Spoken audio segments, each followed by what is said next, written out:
Greetings and welcome to God Save the King. My name is Tim Kais, and as usual, you can listen to God Save the King on the Truth Be Told radio network every Friday night at 10 p.m. Eastern. There are some great ways that you can listen to the Truth Be Told network. Of course, you can go directly to their website, which is www.truthbetoldnetwork.org, and simply click on the big listen button. But you can also use any smart device. So that, of course, includes your telephone. That's a smart device. And as well as Alexa, Google, and Apple home devices on a variety of apps, the Android app, the MyTuner app, Wi-Fi radio, TuneIn radio, and all kinds of great options like that. And of course, you can also simply dial in on your phone. You can dial in 641-741-2866 or 717-567-4977 and listen to the Truth Be Told radio network. So thank you for listening. Once again, my name is Tim Kais, and this is God Save the King. And, we're still in the quote unquote holiday season right now. I mean, it is this show is going to air on New Year's Eve, right? So 1 week later than quote unquote Christmas Eve, and 6 days later, or so, how is it, however you want to count, 6-7 days later after quote unquote Christmas Day, which is the traditional day that the majority of Christianity, I guess, right? Probably shouldn't say it quite like that.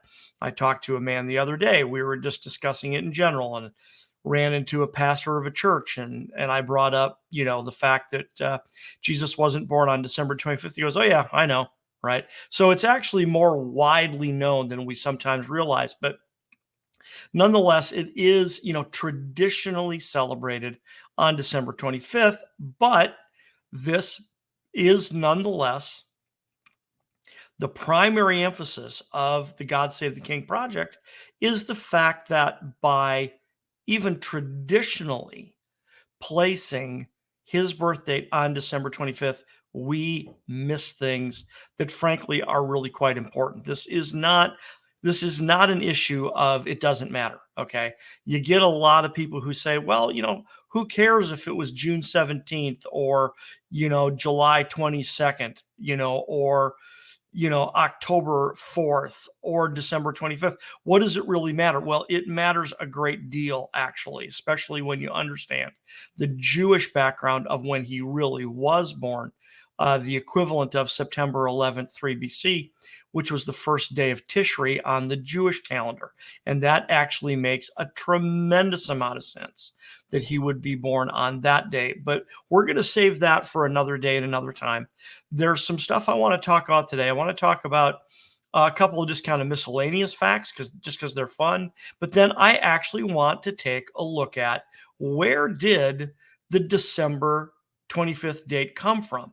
Now, a lot of people are already somewhat familiar with this argument, and we will talk about the connection to pagan winter solstice festivals, but it's probably going to surprise you that that's not actually where that came from. That was a later addition to the December 25th riddle, the December 25th conundrum, if you want to put it that way. But what I want to start with tonight is just a little bit of a fun fact, which is the fact that I live in southeastern Pennsylvania. Okay. So right up the road from me is across the Delaware River is Trenton, New Jersey. And Trenton, New Jersey, of course, is famous for the Battle of Trenton during the American Revolution. And most of us know about the Battle of Trenton in the American Revolution because this is the very famous Washington crossing the Delaware, the very famous picture of the boats and crossing the river in this horrendous storm. And this storm took place on Christmas night. So not Christmas Eve, but Christmas night. In other words, the night of December 25th, and then the morning, frankly, of December 26th. The battle itself is basically designated as actually December 26th. But there is a reason that George Washington chose this date. There's a variety of reasons, but one of the reasons was because the British and most importantly, the German Hessians that were occupying Trenton, they celebrated Christmas. They celebrated the birth of Jesus Christ on December 25th, which meant they were likely to have eaten too much and drank a little too much. And what a great opportunity to take advantage of them in battle. And the Americans tended not to celebrate, quote unquote, Christmas. We didn't tend to do that. Okay. And so that's, kind of interesting that, that we didn't. We didn't uh, celebrate Christmas. So this was something that was very important part of the colonial America, is that the Puritans were looking for a more pure faith, and the Puritans recognized that Jesus of Nazareth was not born on December 25th. And there's a very famous quote that I've shared before. So here we go again. This is from Ezra Stiles, who was the 7th president of Yale College.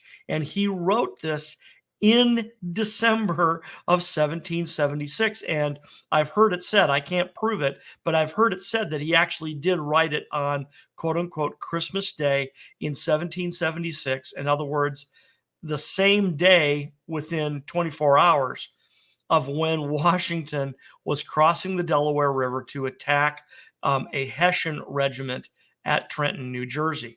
But he said, had it been the will of Christ that the anniversary of his nativity should be celebrated, he would have at least let us have known the day. And that is a huge insight from Ezra Stiles more than 200 years ago, which demonstrates to us the fact that this is not a new argument.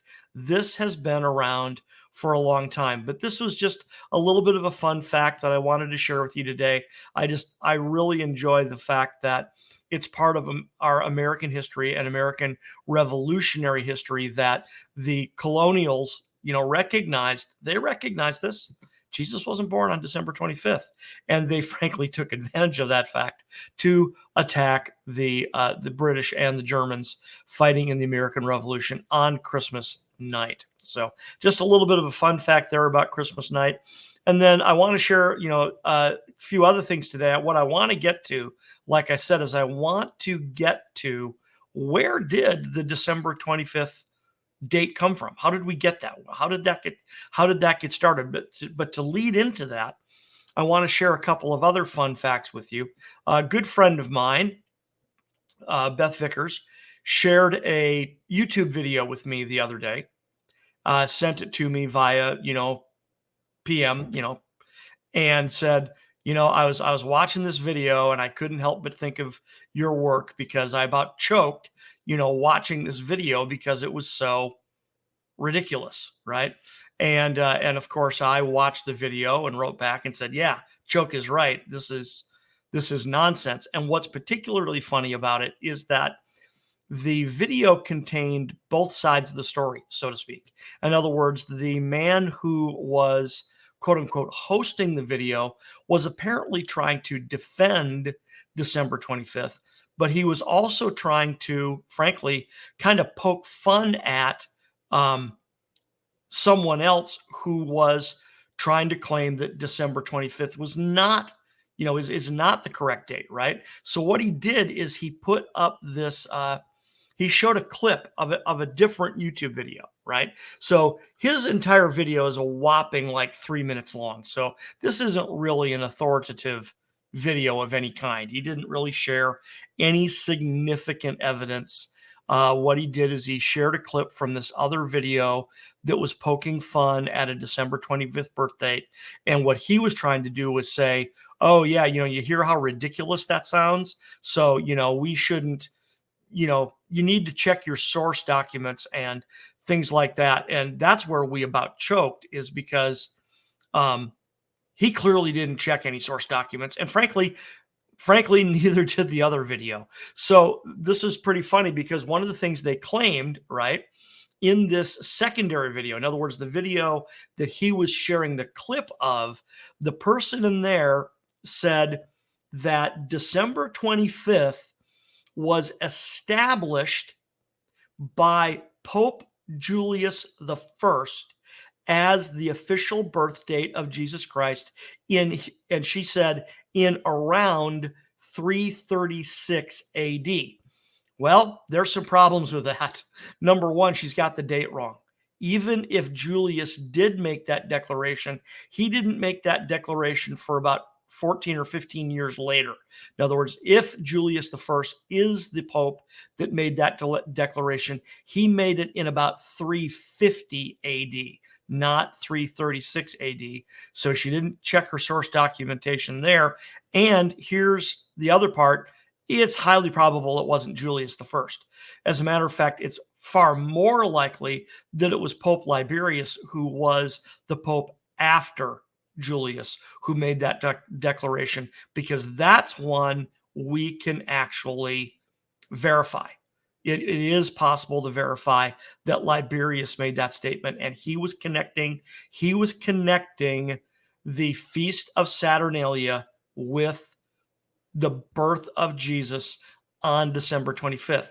And he did that, I think, in 354 AD, if I remember the date correct. But that one has far better documentation than the notion that it was Pope Julius I who did it, something vaguely resembling, 3 or 4 years earlier, if he legitimately did it, and then 14 or 15 years earlier as claimed by this video. But here's the thing. We can't prove that Julius did that. Not even close, as a matter of fact. And that's extremely important because this gets us into what is a critical factor of this entire riddle, which is checking your sources. That's why we laughed. That's why we had such a good laugh over this, is because the man in this video said, yeah, check your source documents. And it's very clear that nobody checked their source documents in this thing. Nobody did. Everybody was just repeating something that they had heard from someone else, and they did not check their sources, because the only quote unquote source that we have about Pope Julius I is a letter not written by him, but written about him from about 600 years later. Okay, so that's not necessarily the best source documentation. So that what that does is that gets us into the whole understanding of what does it mean to check your sources. Okay, because if you're talking about a source document that comes from the time of Christ, or the first 100 years, or the first 200 years, or even the first 300 or 400 years after the earthly ministry of Jesus, the likelihood that we have an original document is slim to none. Now, we do have some fragments of some potential originals. There's a lot of hubbub out there about a couple of small fragments we have from the Gospel of Matthew and things like this that may be straight up pieces of the original. It's entirely possible. But take note that I'm saying it's a fragment, it's a piece, and we don't know for sure whether it's part of the original. Okay.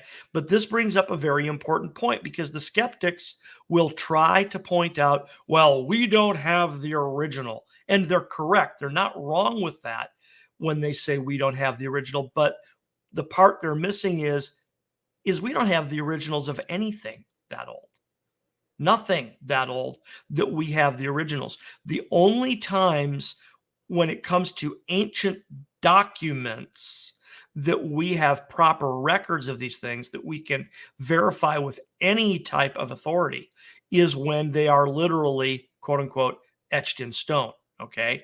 If they were etched in stone, or if they're written on a metal cylinder, okay, or maybe on a clay tablet, now we have something we can rely on. But if they were written on paper, if they were written on papyrus, paper decays. And therefore, if it was written on any form of paper as the original document, it is long gone, because either it was lost or decayed, or both, which is why these fragments become so interesting if we can legitimately dig up a fragment from, 50 AD or 60 or 70 AD, which is comparatively an extraordinarily short period of time following when, Jesus's earthly ministry, which would make that extremely important. But what that gets us into, and this is why I bring up the thing about Pope Julius and about the fact that the only record we have about him is a letter written about him from about 600 years later, okay? That doesn't mean that this letter is automatically wrong, but it brings up some very important points.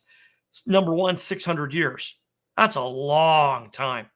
That is a long, long time. That is way more than long enough for error, right? Or myth, right? Or just storytelling to get into the picture. And I've quoted this before. There's this great quote in Peter Jackson's treatment of the Lord of the Rings trilogy. And it's at the beginning of the very first movie where Lady Galadriel is narrating the introduction. And she makes this statement that history became legend and legend became myth. And it doesn't take very long for that to happen. You don't need more than a couple of generations for history to become legend and then legend to become myth. And then once that myth takes root, it takes off and people stop questioning whether it's accurate anymore. I mean, the entire Christmas story as we understand it, right, is exactly that. It's a myth. It's not the real story. Okay. Now there might be little bits and pieces that are accurate. Yes, Mary and Joseph definitely traveled from Nazareth to Bethlehem. Yes, the shepherds visited the Christ child while still wrapped in swaddling clothes and lying in a manger. So some of the very, very basic facts are accurate, but the whole thing about, like I've pointed out many times, did Mary ride a donkey? Really highly unlikely. Was he born on December 25th? No, he wasn't. He was born in the fall. Shepherds don't watch their flocks in open field in the winter. We know that, right? The Magi were not there the same night. We're going to talk about that because that actually has bearing on what we're going to talk about tonight, is the fact the Magi and the shepherds weren't there at the same time. So once again, when you set up your nativity scene and you make it all nice and symmetrical, as we've joked about many times, that's really not what it looked like, okay? So anyway, Jesus wasn't born on December 25th. Foundational concept of God Save the King. How did we get this theory to begin with? And then in light of what I was talking about is that you have these documents that are much later than the original, okay? So once again, just to repeat really quickly here about Julius I, in this video that I'm making fun of, the man shared a clip from another video where a woman was mocking December 25th because of its connection to pagan winter solstice festivals. And like I said, we will talk about that in a minute. But so he was making fun of that, frankly trying to defend December 25th. Now, he didn't really share any evidence. He did not share the evidence himself. He simply said, check your source documents. But when you check, here's my whole point. When you check the source documents that are being referred to in this specific argument, they're junk. They're just not very good at all. We have a very brief reference about the possibility that Julius I made a declaration in around 350 AD declaring December 25th as the official birth date of Jesus Christ. That's it. It's speculation. Okay, we do not have good, solid, corroborative evidence that tells us either that Jesus was born on December 25th or that Julius was acting on solid evidence. We have no way of proving this, right? And as I've mentioned many times, if we were sitting in a court of law and listening to this evidence be presented, we would be required, according to the rules of evidence, to not reach a conclusion that Jesus was born on December 25th from such weak evidence. Now, let's take it the next step here, because this is where, frankly, in my opinion, this is where it gets kind of fun, is why, theoretically, was Julius addressing this issue, and why was Liberius addressing the issue, who was the next pope, who's the one who most likely actually did declare it the official birth date of Jesus Christ? Well, the reason either of these popes, specifically Liberius, the one who most likely did it, was because he was settling a dispute. He was settling a dispute about what was the actual date of Jesus's birth. Was it December 25th or was it January 6th? Because in different portions of the Roman Empire in the 4th century, from the late 3rd into the early 4th century, they had developed independent traditions. There you go. They had developed independent traditions about when Jesus was born. So in the Eastern Empire, they believed it was January 6th.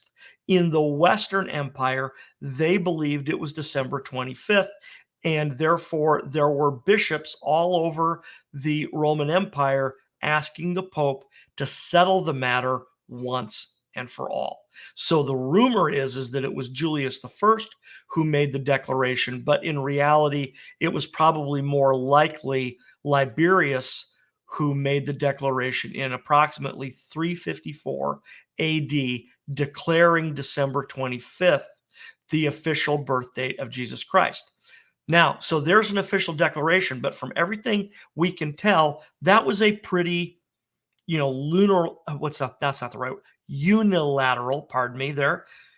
unilateral decision that he just decided. Because what's his evidence? What did he use to determine that, other than the fact that you had one tradition in one location and another tradition in another location, and he just chose between the two? Or did he actually have evidence? And if he did have evidence, what was it? Well, the bottom line is we don't know, because they didn't tell us. There's no record of Julius, citing evidence, and there's no record of Liberius citing evidence. So where did they get it? Where did they get this idea from? Right? Because by this point in time, these were relatively well-established traditions. So how long had these traditions been going on, and where did they get their ideas from? Well, the earliest documentary evidence that we have about the December 25th birth date of Christ comes from a document written by a man called Hippolytus of Rome. Okay. Now, we don't know, here you go. We don't know a whole lot about Hippolytus, right? We don't have a whole lot of verifiable information about the man. So we're already on wobbly ground. But the general consensus, okay, that's actually from the Department of Redundancy Department, because a consensus is always general, right? The general consensus among scholars is that he was born in the second half of the second century, the second half of the 2nd century, probably in about 170 AD in Rome. Okay? Pretty basic facts, general consensus, no huge reason to doubt it. This is the general consensus. Second half of the 2nd century, probably about 170 AD in Rome. We're reasonably certain that his native language would have been Greek, right? And he is believed, okay, so here you go again, the general consensus. He is believed to have been a disciple of Irenaeus of Lyon, okay? Now, and that he may have met Origen. Now, meeting Origen, Now, okay, that may or may not account for much, but he is believed. Okay, so in other words, here you go again. The general consensus among scholars is that he was a disciple of Irenaeus, right? Now, the reason we believe that is because Hippolytus quite clearly drew freely from Irenaeus's writings. In other words, he either quoted him in his own writings, or you could really tell, even if it wasn't a direct quote, you could really tell that the idea came from Irenaeus. So that's a relatively good indicator that Hippolytus did study with Irenaeus. But to be brutally honest, it's unclear whether he knew him personally, or did he and therefore studied with him, or was he just extremely well read with regard to Irenaeus? Did he just happen to get a hold of his, Irenaeus's writings and just really, really, really, really study them so that he knew them inside out? Okay. But this is where it gets interesting, because what I'm about to tell you is speculative. We can't prove this, but if what I'm about to say could be proven, now you can see why people would want to believe it. Because what you can do is, if you follow Hippolytus's academic lineage backwards, okay, if he was indeed taught by Irenaeus, well, who taught Irenaeus? Irenaeus was taught by Polycarp. Okay. All right. Well, who taught Polycarp? Polycarp was taught by the Apostle John. And who taught John? Well, Jesus taught John. Okay. So it's very tempting. Okay. But you can't do it because you can't verify anything. It's very, very tempting to try to believe that Jesus taught John, John taught Polycarp, Polycarp taught Irenaeus, and then Irenaeus taught Hippolytus, and that Hippolytus, therefore, is quoting a fact that he had learned through what we would call a chain of evidence going all the way back to Jesus. Now, there is no way of proving it. There is no way of verifying it, even in the tiniest possible sense.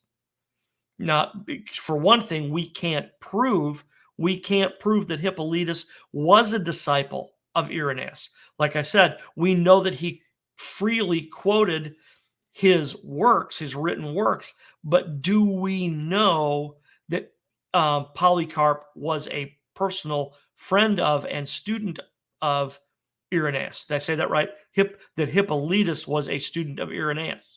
Okay, we don't know that for sure. It makes sense. It makes a lot of sense, and a lot of scholars believe it because of so many quotations by Hippolytus of the works of Irenaeus. But that Irenaeus was a student of Polycarp, once again, most scholars believe that, but we can't prove it. And even when you get to Polycarp being a student of John, right? Once again, most scholars believe it, but we can't prove it, right? So it is tempting. Like I said, it is extremely tempting, given this possibility of what looks like a chain of evidence from Jesus to John to Polycarp to Irenaeus to Hippolytus, that Hippolytus was frankly quoting, or at least citing, information that had been passed down in this really, really reliable chain of teachers to student, teacher to disciple, teacher to disciple, teacher to disciple. So it's really tempting to want to believe that, but there's absolutely no evidence whatsoever that that is what happened, because we can barely prove that the men knew each other, let alone precisely what they told each other. Plus, this spans close to 300, pardon me, not 300, 200 years worth of time, because the best we can tell is that the document where Hippolytus of Rome talks about December 25th for the first time was in a commentary he wrote on the book of Daniel. And his commentary on Daniel was written in the early 3rd century AD. So, in other words, somewhere around 210 AD is when Hippolytus wrote commentary on Daniel. So, therefore, it is the oldest citation we have in written form, okay, that that Jesus was born on December 25th. And let me get it up on the screen for you here. It'll just take me a second. Couple clicks here. And here we go. So this is what it looks like. Now, this is in Commentary on Daniel, book 4, chapter 23, verse 3, quote unquote, right? It says, "For the first advent of our Lord in the flesh, when he was born in Bethlehem, 8 days before the calends of January, the 4th day of the week, while Augustus was in his 42nd year." So that is the citation from Hippolytus's commentary on the book of Daniel. Now, there's some very important things we have to point out because I'm trying to use my language very, very specifically here. That is the earliest citation we have. Basically 210 AD, right? Now that's 170, 180 years after Jesus walked the earth. That is way more than enough time for error to get in. So you're nowhere near close enough in number of years to simply say, "Oh yeah, well that's close enough that it's reliable just on that fact alone." No, it's not. It's nowhere near close enough. If you can draw a comparison and say, okay, well, what was something that happened in our nation's history 170 or 180 years ago, right? So do the math. It's 2021, the last couple of days of 2021. If you do the math and you go back 170 years, right, that is 1850. Okay. So even if I want to, so go plus or minus 10 or 15 years, go back to about 1835 or as recent as 1865, stuff in the Civil War. Now, we do have a lot of accurate records from the Civil War, but man, that's a long time. That's a long time. That's a long time for facts about that time to be properly transmitted and understood 165 years later. And then especially trying to put it in context is really rough. But anyway, let's move on here. So number one, the point is that's just a long time. It's just a straight up long time. Now, what I also have to mention right away is that although that is the earliest documentary record that we have, okay, we do not get everything Hippolytus believed about a December 25th birth date from that one record. So in order for us to get a more complete understanding of what Hippolytus believed about December 25th, we have to consult his other writings. So two of those in particular what are called the Canons of Hippolytus, and then another writing of his called the Chronicon. Okay, so all three of those documents mention his theory regarding the accurate birth date of Christ. Okay, and so therefore, in order to get a complete picture of what Hippolytus thought about that birth date, we have to look at all three pieces of evidence and then cross-reference them so that we can go, okay, well, this is what he believed. And or if there's enough information there, can we glean from it how he got the information? Where did he get his information from? Okay, so that's very, very important. So as I've already mentioned, now we have to start looking at the documentary evidence, the manuscript evidence itself. Because as I've mentioned in other sharings, other episodes, there's several criteria that are very important when we judge an ancient document. One criteria is how far removed date-wise is it? Because as I opened up the show and said, look, we don't have the originals. We don't have the originals. Okay, so we don't have the original of Hippolytus's commentary on Daniel.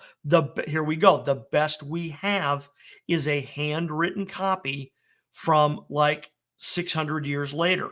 Okay, and we've only got like seven, I think it's seven, don't remember off the top of my head, like 7 extant copies of commentary on Daniel from between like the 8th and the 12th century, something like that. Okay, roughly speaking. Okay, actually, I think I've got it here in my notes. Give me one sec. Let's see if I've got it quickly. Come on, quickly. Yeah. Okay, so I had my numbers a little bit off. Okay, we have 6 Greek and 1 Slavonic manuscript of the commentary on Daniel dating from between the 10th and the 16th century. Okay, so that means we have no original of commentary on Daniel, and the closest copy we have comes from at least 700 years later. Okay, now let's talk about the Canons of Hippolytus, because that's one of the other documents that we need to compare to commentary on Daniel in order to get a more complete picture of what Hippolytus knew and believed and understood. Well, the problem with the Canons of Hippolytus is that the Canons of Hippolytus, and I'm using air quotes for those that aren't actually watching this on video, the Canons of Hippolytus weren't written by Hippolytus. They were written by someone else long after Hippolytus. But the document that was most heavily borrowed from in order to quote unquote write the Canons of Hippolytus were the works of Hippolytus. And that is pretty widely recognized. That's pretty safe to say that part of the reason they're still called the Canons of Hippolytus is because the original writer was indeed Hippolytus, but you had an editor from much later who edited those documents. And so that's what, but it comes from much later. Okay. But the problem with the Canons of Hippolytus is we've got virtually no manuscript evidence about this, right? The Canons of Hippolytus are a lost document in the original language. It was originally written in Greek, and we have no Greek documents, no Greek manuscript copies of the Canons of Hippolytus that I'm aware of. No, and I say manuscript copy. The only copy at all that I'm aware of the Canons of Hippolytus in Greek, and I think it's in Greek. I might be wrong about this. The only copy I'm aware of is on the side of a statue, okay, that is now currently in the Vatican Museum, okay? There's a statue of what we believe is Hippolytus, okay?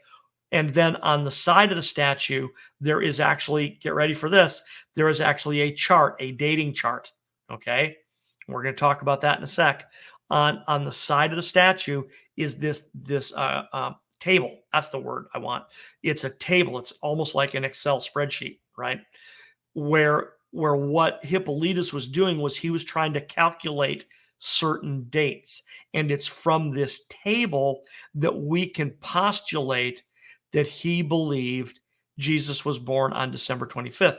But my point here is that that is the only Greek representation of the Canons of Hippolytus that we have at all.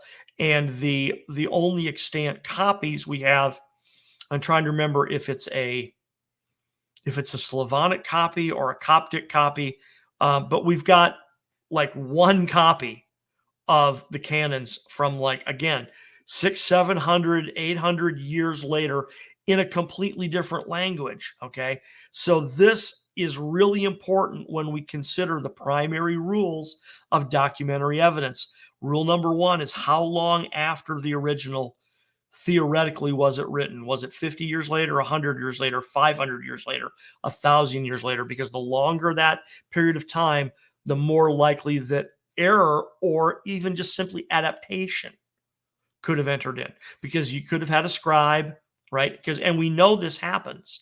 We know that oftentimes a scribe will be hand copying a document, and he encounters what he thinks is an error, and therefore he corrects it. Okay.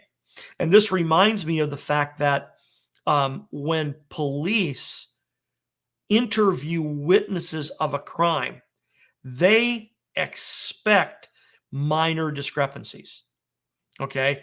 When they interview witnesses of a crime and all the witnesses have the exact same story, that's when they know they've got a farce on their hands. That's when they know they've got a problem, is when the stories match up too precisely, right? So when the police interview witnesses and there's minor discrepancies, they're like, okay, that's no big deal, right? So a very minor discrepancy, that isn't a big deal. So we can acknowledge the fact that, okay, so maybe a later scribe corrected an error, right? Because you're talking about the calculation of dates here. And the calculation of dates back then was a ginormous mess. All you got to do is get into this type of research and try to transpose some of these dates. Oh my God, it's not easy to try to be accurate. And therefore, let's see if I can say this properly. You actually can't be too picky, okay? You can't be too picky about certain information, precisely because there could have been a rather inconsequential error. So as a matter of fact, let me put the quote back up here, right? See, I want to take a look at this again.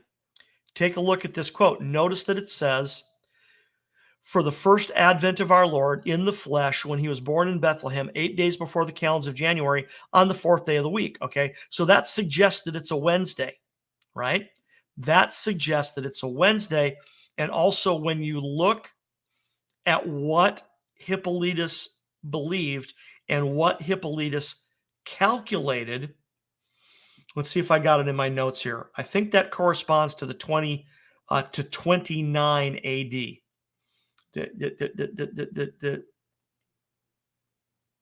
No, I'm sorry. 3 BC. Okay, 3 BC. See, because what Hippolytus was doing. So let me see if I can now get this into a nutshell for you to help you understand what I'm driving at. We need to cross-reference 3 different documents written by Hippolytus, or at least accredited to Hippolytus, to get a more complete picture of what he believed and how he was arriving at that date.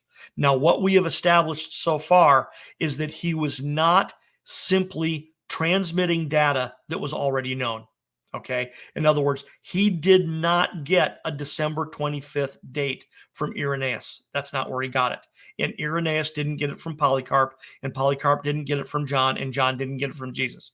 That is not what is happening here. So don't let yourself get tricked into, accepting that that's what's going on here. Hippolytus was developing his own theory on when Jesus would have been born. And what he was doing was he was basing it on what he claims is a Jewish tradition. Okay. Now, maybe this is a Jewish tradition, maybe it isn't. But once again, I'm talking about established evidence here. We're talking about looking at the evidence, treating the evidence as if we were in a courtroom, right? Because that's the proper way to do it, right? Because historical evidence and courtroom evidence are virtually identical. The rules for how that works is virtually identical, right? So would this stand up in a court of law? So what Hippolytus's theory was, is he was basing his theory on the birth of Christ, on the theory that, okay, well, here, as a matter of fact, let me get I can't put this up on the screen. because I didn't make a slide of this yet. But let me read you the full quote, okay? Because that's not the full quote. Here is the full quote of Commentary on Daniel, Book 4, Chapter 23, verse 3, right? For the first advent of our Lord in the flesh when he was born in Bethlehem was December 25th, a Wednesday, while Augustus was in his 42nd year. But from Adam, in other words, he's dating the birth of Christ from Adam. Got it?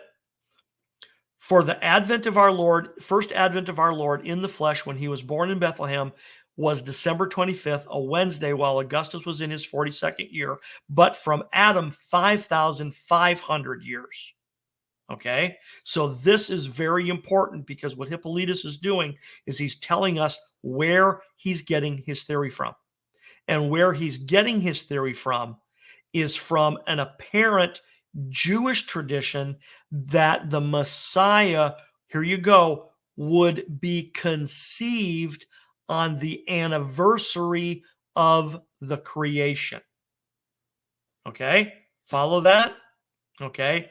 The apparent Jewish tradition is that the Messiah would be conceived, not born, conceived on the anniversary of the day of creation. And that day was actually Passover.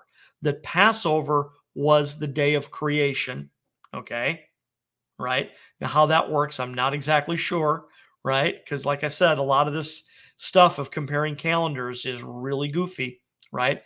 But the belief is that God created, right, began creation on the day of creation was Passover, which according to the reckoning on the Julian calendar,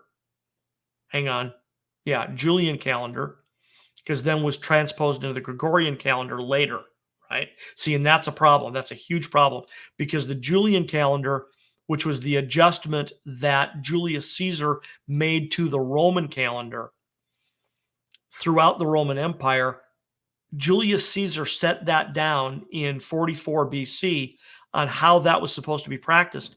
But ironically, it was practiced in error for many years. So by the time you get to the time of Hippolytus, there had been corrections made to the Julian calendar. So, man, what a mess. Okay.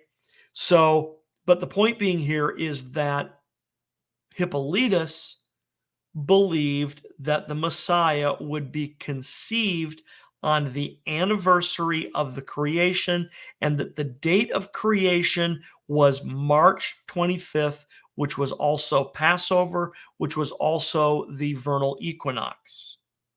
Okay? And that therefore Jesus was born 9 months later on December 25th.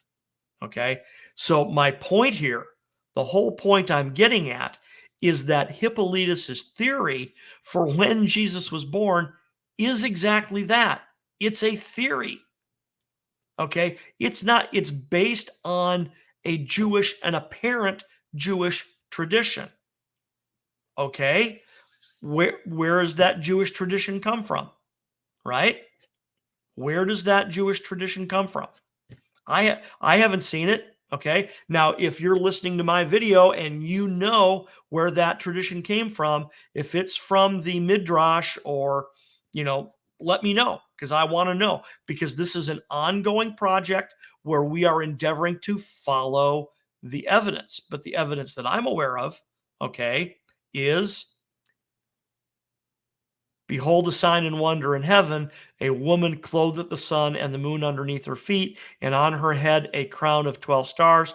And she travailed in pain, waiting to be delivered, and she brought forth a man-child who was to rule all nations. Revelation chapter 12, verses 1 and 2 describes an asterism in the heavens that is connected to the birth of Christ. Okay, now that's right out of the Bible. Now, you may believe that's a pretty radical interpretation of those verses, but at least there's my source right there. Plus, I'm cross-referencing that with Genesis 49:10, that the scepter shall not depart from Judah, nor a lawgiver from between his feet until Shiloh comes. That is also an astronomical reference, and it's in the same sky as Revelation 12:1 and 2. They occurred at the same time. Okay, so that's the mouth of two witnesses, right? Now, that's a biblical way of looking at it, but at least I'm citing my sources and telling you how I arrived at the conclusion I arrived at. Whereas we're sitting here looking at this, right, and going, okay, maybe there's some really great insight here.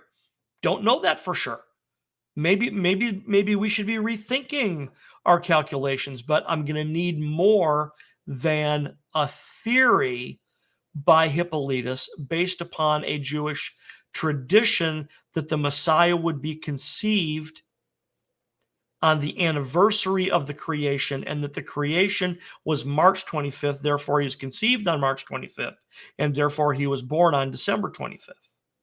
Okay, right? And it goes further, because the quotation from Hippolytus in Commentary on Daniel goes on to say that he suffered. In other words, he died. Jesus died in his 33rd year, 33 years old. No, I take that back. In his 33rd year, also on Passover, right? March 25th, which he says was a Friday, in the 18th year of Tiberius Caesar. Now, when you try to pinpoint these all down and do the math, it doesn't quite add up.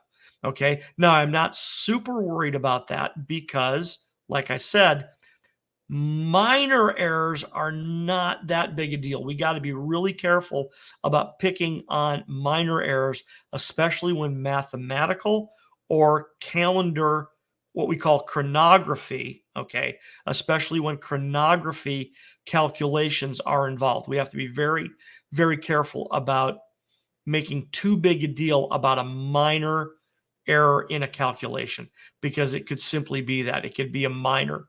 It could be minor error. It could be that the basic principle is completely correct, right? It's just that they added something wrong or dropped a digit, or the manuscript isn't clear and a 7 looked like a 1, a lot of these things. But I am letting you know that, Hippolytus apparently believed that Jesus was born on December 25th, 3 BC. Now, isn't that interesting? Take note. He believes Jesus was born in 3 BC, right? And we don't need to repeat all the arguments about what year he was born again, right? Because Dionysius Exiguus, right, the guy who came up with the whole, before Christ, year of our Lord Anno Domini dating system, right? He pegged it as December 25th in the year 1 BC, right? Now, he was probably, the chances are extremely high that Dionysius Exiguus was using the works of Hippolytus in him trying to figure out what was going on, right? So you got to give these guys a little bit of credit for trying to figure this out and trying to nail it down. I just don't think they had the best information available to them, probably using the best they thought they had. Okay, I'm not going to doubt that these guys were trying to honor Christ. I think they were, right? But the point being is that this is where the December 25th birth date comes from. This is the best evidence we have that tells us, where did December 25 come from? The earliest mention is by Hippolytus of Rome in Commentary on Daniel in roughly 210 AD. And he got the date not because it was a transmission of evidence handed down from earlier, more authoritative sources. No. He got it because he was working on a theory in his own head based upon a Jewish tradition that the Messiah would be conceived on the anniversary of the day of creation. That's where he got it from. And then we'll wrap up with this. I said we'd talk about it, and we didn't really. It is many years later. It's when we get to the middle, and see, when here we go. This is the final statement here. Hippolytus made no connection to the pagan festivals that were celebrated on the winter solstice. He connected it to the winter solstice, but not to the pagan celebrations. That didn't come for another 150 years.